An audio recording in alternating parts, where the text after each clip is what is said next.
Senhor presidente, eu inicialmente cumprimento os representantes do Ministério Público Federal e da defesa técnica do acusado por suas muito bem lançadas ponderações em sustentação oral que trazem luz ao nosso debate. Eu produzi um voto bem extenso, então, se não houver oposição, eu leio apenas a emenda e faço um comentário ou outro, se necessário. Pois não, presidente. Colocando à disposição das partes, o voto já foi disponibilizado previamente a todos. Eu digo o seguinte: no sistema de livre apreciação da prova, como regra, não há hierarquia prévia entre os meios de prova, tampouco valor pré-determinado por lei para cada meio de prova.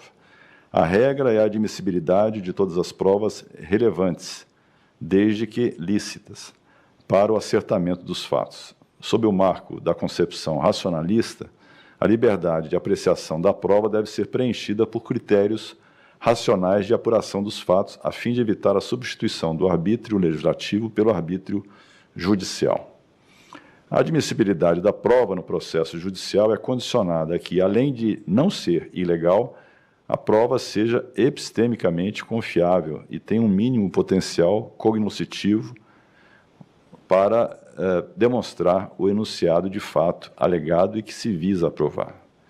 A idoneidade epistêmica da prova é um atributo que pode funcionar tanto como um requisito de admissibilidade quanto como um critério de valoração da prova, embora em graus distintos e nem sempre facilmente diferenciáveis pelo órgão julgador. Assim, nos julgamentos promovidos por juízes togados, ou seja, juízes de direito, há um mais amplo e sindicável controle intersubjetivo sobre a prova admitida e produzida, dado o dever de fundamentação das decisões judiciais, que é também uma garantia do jurisdicionado, a minimizar a irrelevância lógica ou epistêmica de uma determinada prova, pois a exigida justificação do raciocínio probatório pelo órgão julgador serve, ou deve servir, justamente para evidenciar que a decisão está lastreada em provas idôneas e, logicamente, relevantes para a corroboração ou refutação das hipóteses alegadas pelas partes. Já nos processos de competência do tribunal do júri, a ausência de dever de motivação das decisões judiciais dificulta o controle da racionalidade dos vereditos, visto que não há exteriorização das razões que levaram às decisões dos jurados. Sem a motivação decisória, uma das formas de garantir minimamente a racionalidade do julgamento popular é o controle da racionalidade das provas apresentadas aos jurados. Por isso, nos processos submetidos ao júri, é de suma importância que o juízo presidente promova filtragem cuidadosa e criteriosa dos elementos probatórios incorporados aos autos, a fim de desentranhar provas logicamente irrelevantes ou epistemicamente inidôneas, que possam induzir os jurados a conclusões irracionais e potencialmente errôneas por ocasião do julgamento do mérito. A carta psicografada não pode ser admitida como prova no processo judicial, por se tratar de meio desprovido de mínima idoneidade epistêmica para a corroboração racional de enunciados fáticos. A despeito da controvérsia filosófica e dos esforços historicamente direcionados em torno da temática, não houve até o momento evidência científica sólida e confiável de comprovação da vida pós-morte e a da comunicação com pessoas já falecidas. Assim, no cenário atual, a crença na psicografia consiste em um ato de fé, o qual, por definição, prescinde de demonstração racional.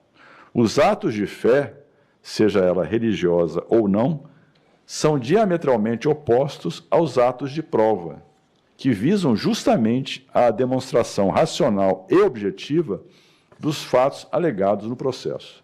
Por isso, deve ser reconhecida a inidoneidade epistêmica da carta psicografada como meio de prova no processo judicial. A carta psicografada é uma prova irrelevante por inidoneidade epistêmica, mas não é prova ilícita, como até destacou o digno representante do Ministério Público. pois não há nenhuma violação de norma de direito material ou processual em sua em sua obtenção ou produção. Consequentemente, como não se trata de prova ilícita, não se cogita de aplicação do artigo 157, parágrafo 1º do CPP, no tocante às provas derivadas da apuração do conteúdo da carta psicografada. Embora, em regra, a notícia do crime trazida em carta supostamente psicografada possa permanecer juntada aos autos a título de registro da sequência lógica e cronológica dos atos de investigação, a possibilidade de seu desvirtuamento como elemento de prova perante os jurados justifica o seu desentranhamento dos autos, a fim de evitar a indução do corpo de jurados a conclusões irracionais e não sujeitas à sindicância judicial e das partes. No caso concreto, o recorrente foi denunciado pela prática de 3 crimes de homicídio, um deles consumado com erro contra a pessoa e outros 2 tentados. A autoridade policial colheu o depoimento de uma testemunha que haveria atuado como médium e psicografado informações transmitidas pela vítima fatal. Na sequência, coletou material caligráfico fornecido pela mencionada testemunha, colheu o depoimento da mãe da testemunha que haveria atuado como médium e juntou aos autos os manuscritos que haveriam sido psicografados.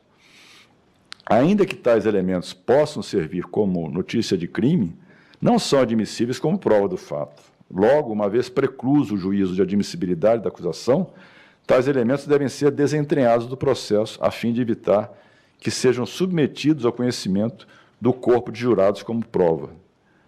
Senhor presidente, aqui eu acho que é importante deixar claro que, como até foi bem colocado nas manifestações das partes e do Ministério Público como custódio e do impetrante, que nós não estamos a tratar aqui de nenhuma ressalva ou crítica à fé de ninguém. Nós estamos aqui a tratar da possibilidade de que algo que pertence ao campo da fé religiosa ou da liberdade religiosa possa ser utilizado num processo judicial como um meio de prova epistemicamente válido, né, sem o controle, inclusive, da possibilidade de contraprova e de certificação da originalidade e fiabilidade dessa prova. Até em artigo de doutrina, a doutrina menciona a dificuldade que nós teríamos se admitíssemos esse tipo de prova. Imaginem que não seria de se taxar de absurda a hipótese de, uma vez admitida a utilização de carta psicografada por uma das partes, a parte contrária também apresentasse uma contraprova trazida por um outro espírito, em outra carta psicografada. E ficaríamos, portanto, discutindo coisas do além, né, que, em princípio, teriam sido comunicadas, essas coisas do além, ao nosso mundo terreno. É algo, portanto, que escapa da racionalidade, e hoje toda a tendência do direito probatório tem sido a de conferir o máximo de racionalidade possível a qualquer meio de prova. Nós não estamos mais no período das provas dos juízos de Deus, das ordálias, em que se confiava a solução do caso à interferência divina. A fé, portanto, é de cada um, mas nós aqui cuidamos da ciência, né? Eu estou, então, senhor presidente, propondo, e mais um esclarecimento, esse precedente que foi mencionado pelo subprocurador-geral da República, na verdade, eu fui conferir, não houve decisão de mérito.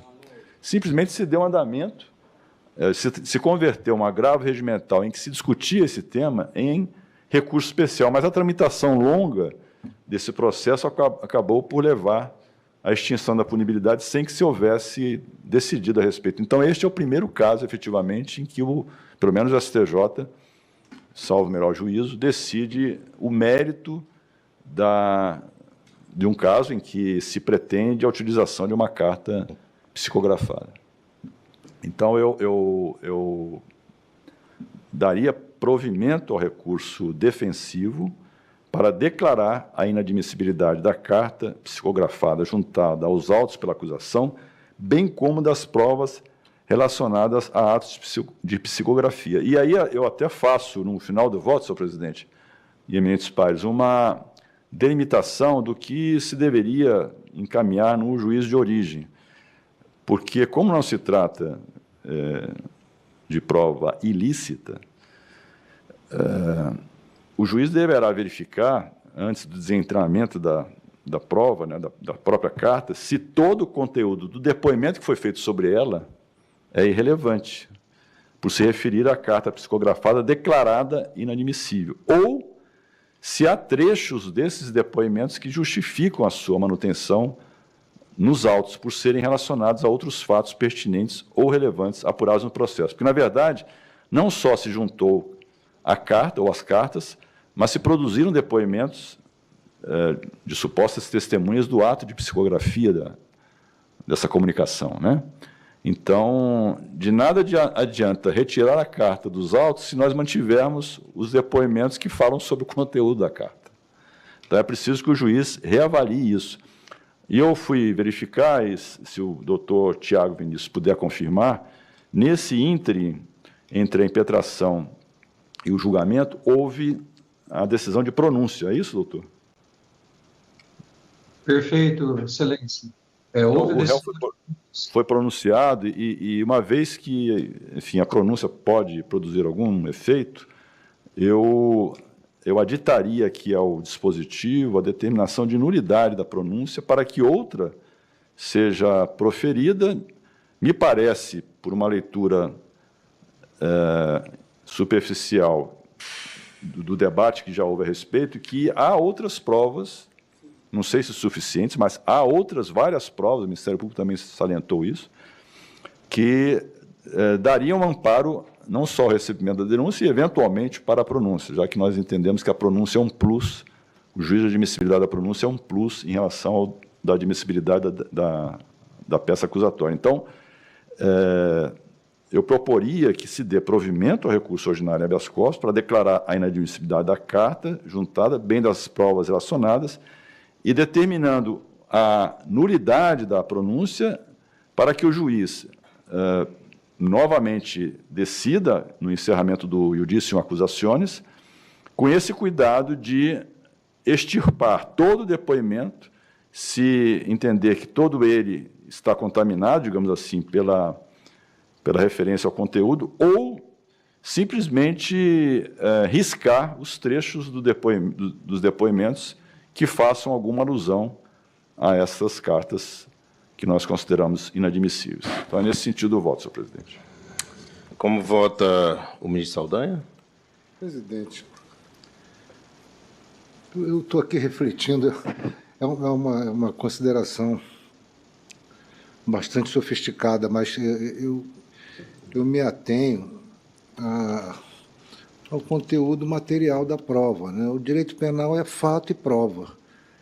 Como se vai validar uma carta psicografada? Eu poderia contrapor com uma previsão de tarô, com sei lá, qualquer desses mecanismos que são utilizados desde a idade antiga para identificar espiritualmente fatos que não são palpáveis. Eu realmente entendo que não pode, quer dizer, se a outra parte contrapõe com uma outra carta psicografada, e como é que se vai cotejar essas partes? Para mim, foge do racional e do possível. Então, presidente, eu voto no sentido de o recurso da defesa. Né? Eu voto no... Vossa Excelência acompanha o relator? No sentido de acompanhar o voto do ilustre relator.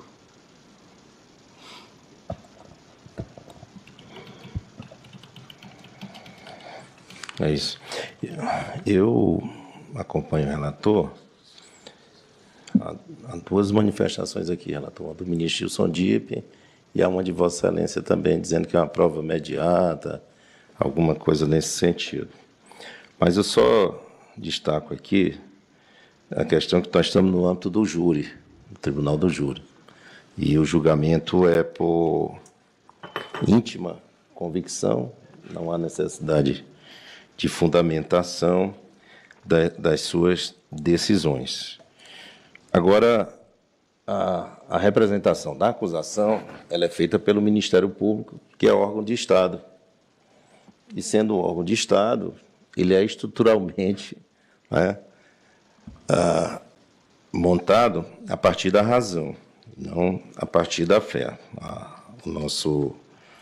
Pela nossa Constituição, a nossa República Federativa do Brasil, embora tenha por missão preservar todas as manifestações culturais, religiosas, mas o Estado em si e por si, ele é laico. E as suas manifestações e atuações devem ser laicas também. Não é? A minha preocupação, eu não sei se o ministro Schietti chegou a esse ponto, é quando se tratar da defesa, se essas manifestações religiosas, se elas podem ser mobilizadas como argumentos retóricos também por ocasiões dos julgamentos. Eu participei de vários júris também, e sempre como promotor, nunca participei como advogado. E sempre me policiei no sentido de andar com as provas, isto é, aquelas que pudessem ser refutadas, revisadas, enfim, verificadas a partir dos programas de pesquisas que compõem a nossa cultura, que nós chamamos de razão.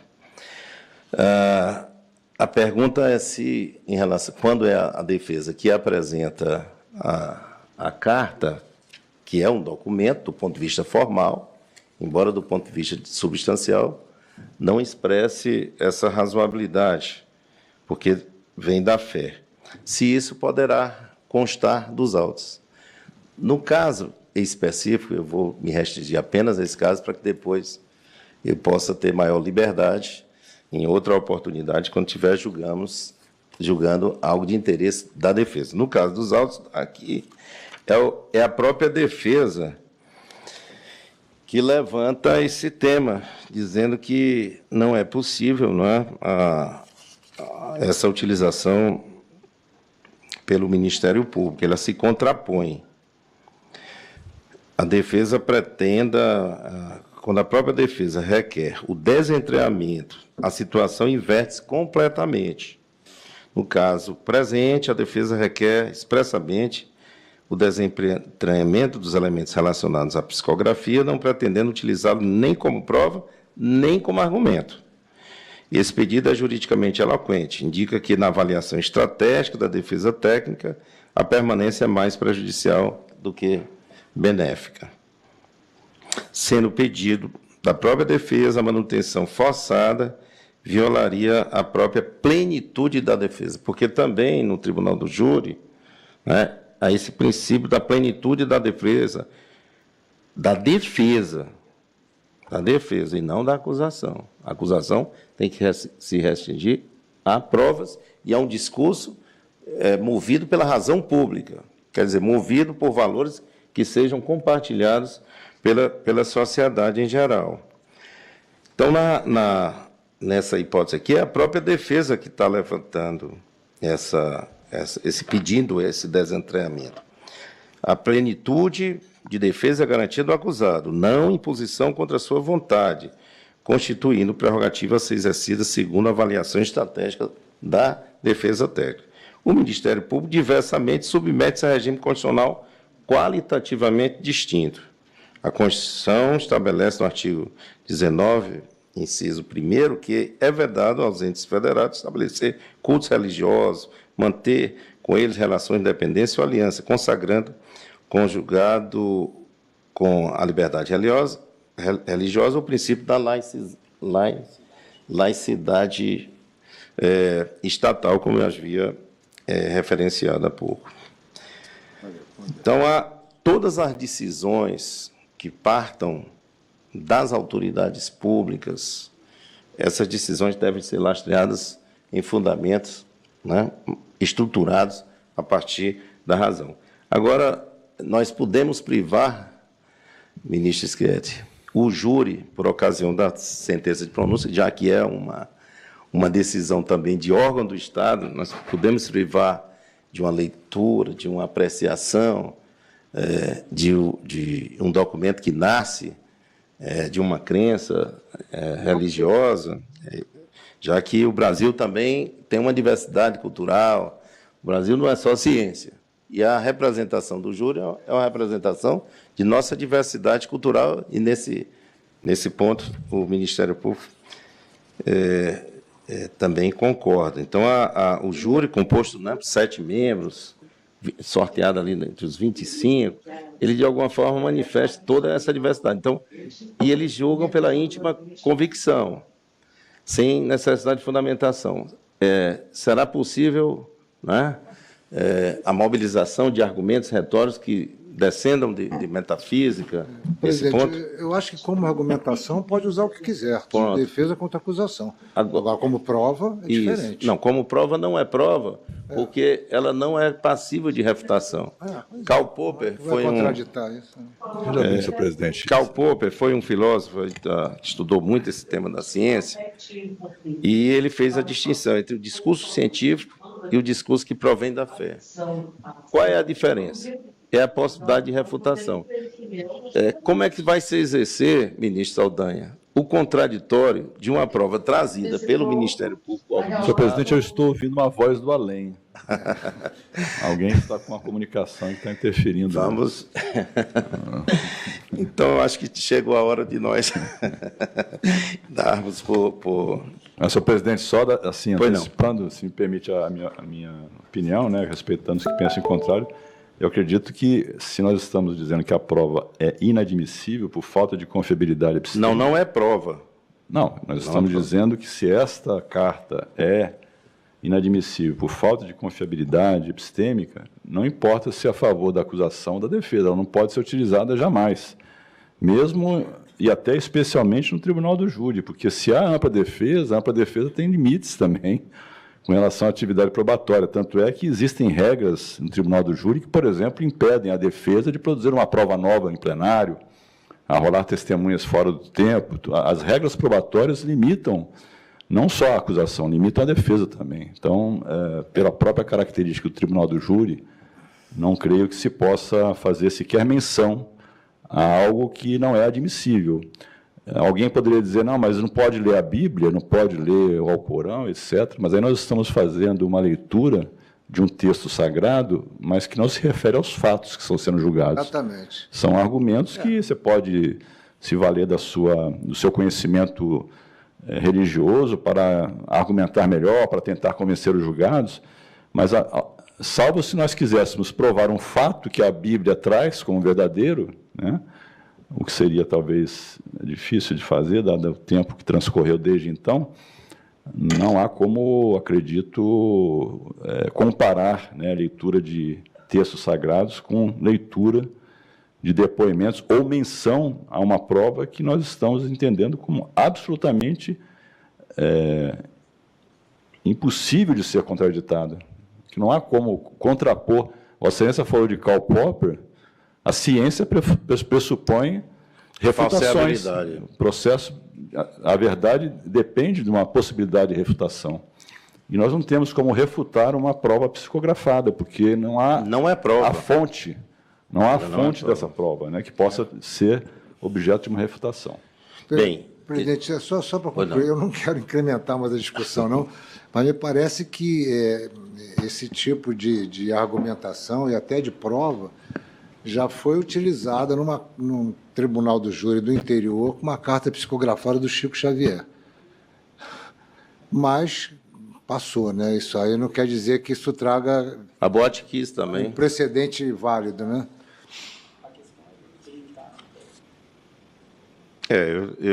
Então, ministro, eu fico só com essa ressalva, né, mínima, e acompanho Vossa Excelência na conclusão em relação aos autos. Como vota o ministro Og Fernandes? Bom, o tema é realmente muito instigante. Em verdade, toda a informação contida numa mensagem tem uma única finalidade: criar conexão com pessoas. Ninguém informa ou envia mensagem para si próprio. E nós estamos, então, diante, aqui, nessa carta, de uma informação e de uma mensagem. Por outro lado, é preciso lembrar que o Conselho de Sentença, o Tribunal do Júri, no Brasil, desde épocas imemoriais, é sempre tido como, e comumente, jurados de fato. Se são jurados de fato, esses fatos precisam ser, de alguma forma, cognoscíveis.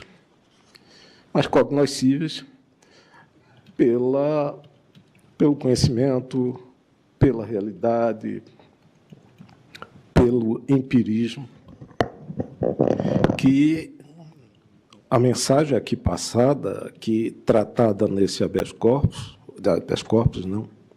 recurso de habeas corpus, é impossível de ser aferida, mesmo levando em conta o fato de que os jurados decidem pela íntima convicção. O próprio sistema brasileiro de sorteio de jurados, até mesmo o sorteio daquela ampla lista de jurados e, a posteriori, o julgamento de cada caso concreto, não passa por uma avaliação dessa ordem. É preciso que sejam pessoas idôneas, que tenham o serviço militar regular, que sejam eleitores, mas não se indaga, seja no sorteio daquela ampla lista de jurados que participam da pauta, seja na realização do júri, qual a sua fé ou a sua crença. De modo que, quando assim o processo penal brasileiro age porque, seguramente pelas suas razões no Código ROCO, seja o Código Penal, seja o Código de Processo Penal, que, tal como ocorreu no Brasil, há uma forte influência do positivismo, prefere traçar regras mais objetivas e mais palpáveis. É verdade que a história do júri no país registra, sim, fatos de julgamento, como já foi aqui mencionado, em que esse tipo de prova, isso é, cartas psicografadas, mensagens desses jaez, foram utilizadas, mas, embora o nosso Código de Processo Penal seja da década de 1940 do século passado, é importante também lembrar que ele vem sendo, de alguma forma, atualizado. A sociedade que julga hoje um réu não é a mesma sociedade que julgava na década de 1960 e 1970, em que essa prova, assim constituída e sem possibilidade de uma aferição pelos meios objetivos, era acolhida. Malgrado tenhamos um código antigo, mas aqui e ali essa legislação processual penal, da forma que foi possível fazer, vem sendo fatiada e porque a sociedade mudou. Meu Deus do céu. Desse modo, senhor presidente, senhores ministros, eu penso que o voto do ministro Rogério Schietti, seguido pelo ministro Saldanha e por Vossa Excelência, presidente, é irretorquível. Nós não podemos colocar a um corpo de jurados a possibilidade da aferição de um instrumento em relação ao qual impossível será fazer qualquer tipo de contraditório. E mais ainda, corre-se o risco, a depender da crença de uma específica sociedade, de ser objeto de discriminação aqui e ali. Assim, eu concluo o meu pensamento no sentido de acompanhar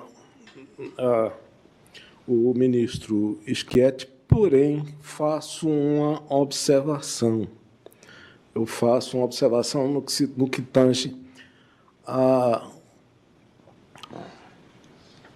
nulidade da pronúncia. Eu penso que há formas de corrigir o que se pretende aqui, isso é, a prova impossível de ser adotada com o simples risco das partes do processo, da prova constituída, em que menção se possa fazer a esse instrumento. Quer me parecer que há uma pronúncia com trânsito em julgado e há uma forma menos contundente de se obter o resultado que o ministro Schietti propõe, que seja simplesmente riscando do processo a referência a essa carta assim obtida. Até porque temos como bastante verdadeiro a circunstância de que, pelo inusitado do processo, impossível será que uma comunidade que vai julgar esse fato não saiba da existência dessa prova. Parece, então, que, suprimindo-a com risco, fica significativo da posição do tribunal, sem a nulificação de uma pronúncia que, nos outros aspectos, estará rígida. Então, eu proponho que, meu entendimento, pelo menos, é no sentido de manter a pronúncia, manter as peças dos autos e que o juiz proceda ao risco, que seja extraído mediante o risco as referências a essa prova. Claro que a carta em si há que ser retirada dos autos e as demais referências riscadas. É como proponho. Ministro. Última questão, de fato, muito simples. Por favor, advogado. Pois não. O excelentíssimo ministro Og Fernandes informou que houve trânsito em julgado da pronúncia. Não houve. Tá bom. Ainda está passível de análise do recurso. Ministro Sebastião? Bom, só a partir da informação, ainda que não havendo, doutor Tiago, o trânsito em julgado, quer me parecer que não altera o meu pensamento. Nós não estamos aqui a declarar que os demais elementos de prova para a decisão de pronúncia estejam por pelo motivo aqui apreciado, recurso em habeas corpus, objeto de nulificação.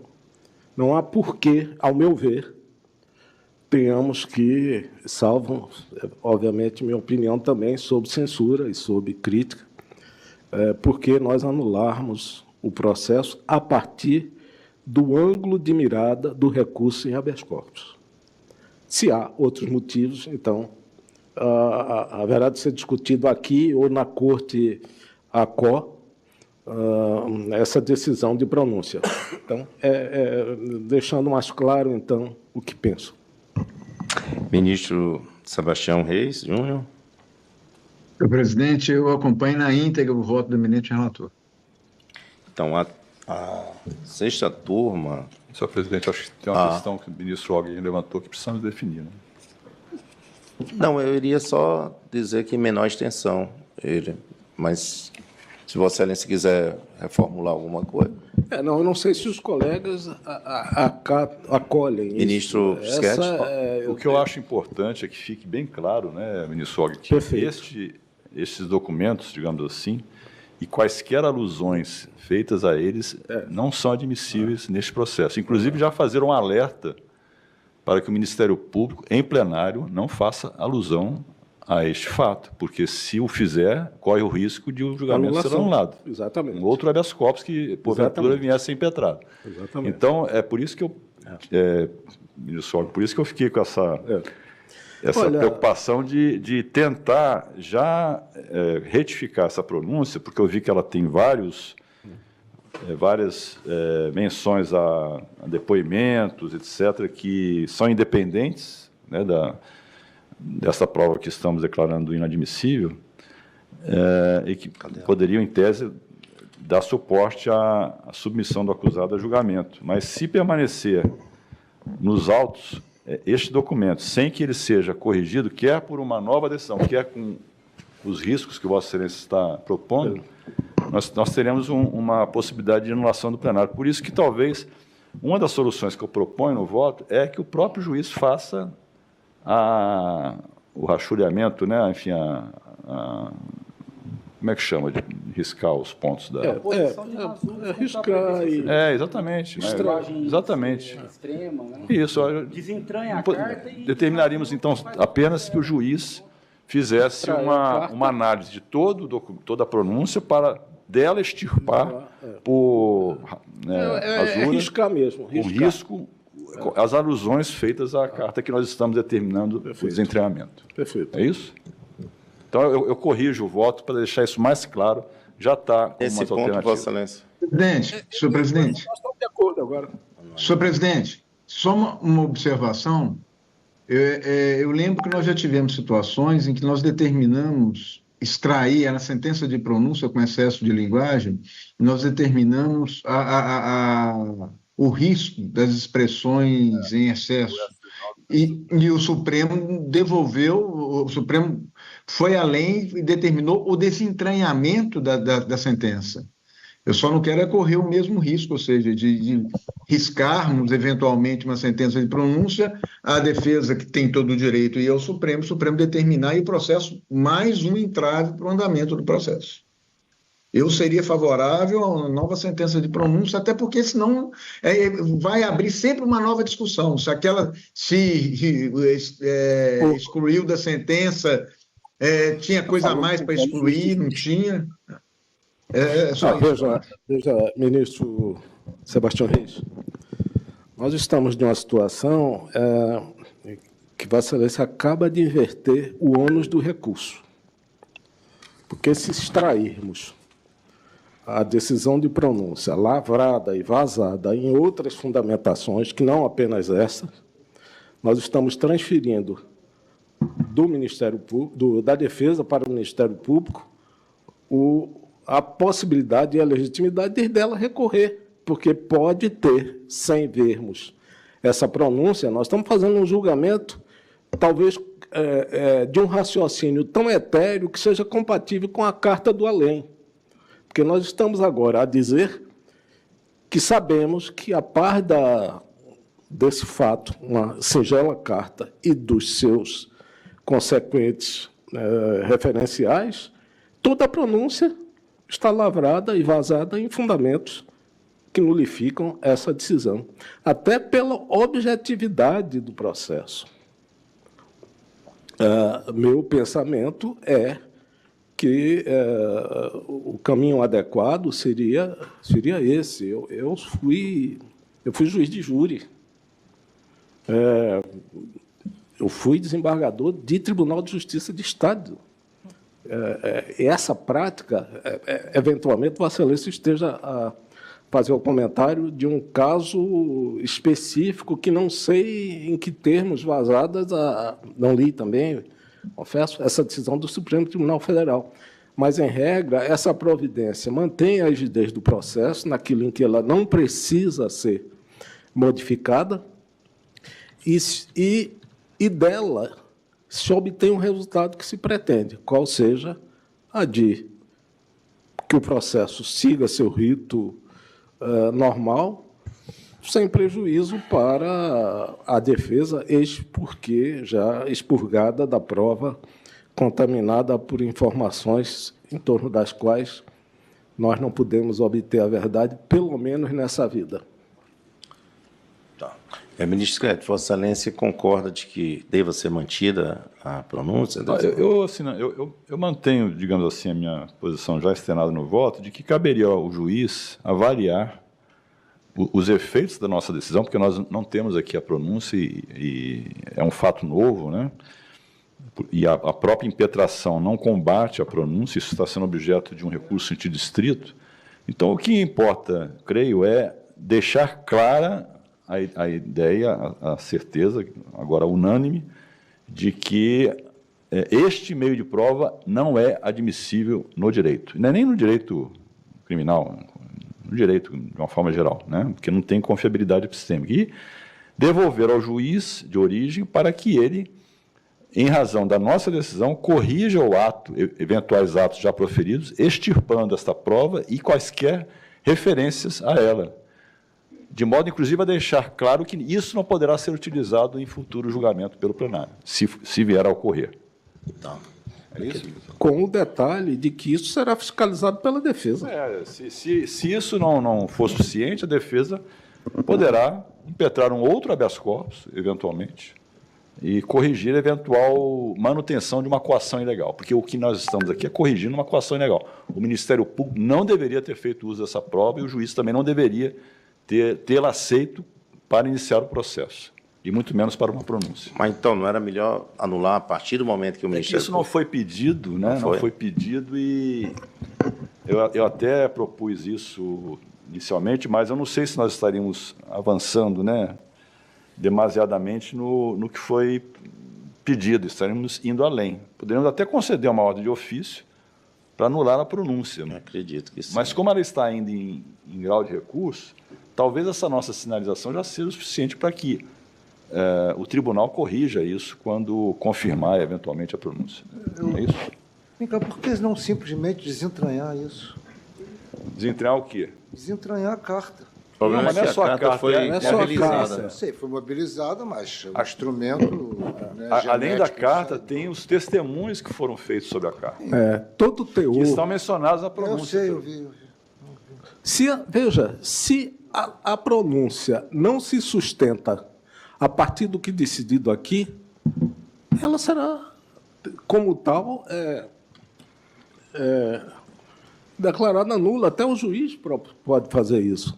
Mas anular, sem conhecer uma pronúncia, sem pedido nesse sentido, obtendo o mesmo resultado do que dito aqui pelo ministro Schiaretti, de forma menos gravosa...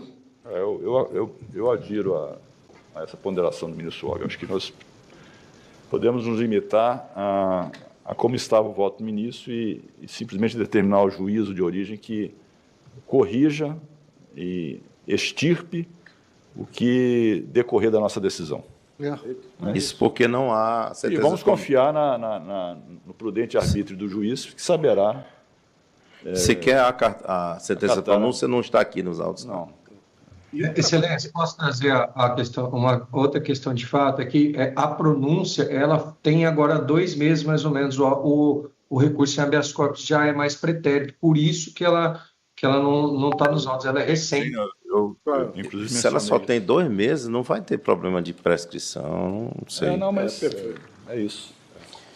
E a observação que se faz aqui não é contra a acuidade da defesa, não. Não, eu inclusive deixei claro que foi no interreg, no entre a impetração uma e observação. a presente sessão. Ministro Sebastião, podemos considerar que Vossa Excelência concedia maior extensão? Pode, senhor presidente. A minha concessão é maior extensão. Eu também vou acompanhar Vossa Excelência. A turma, por maioria,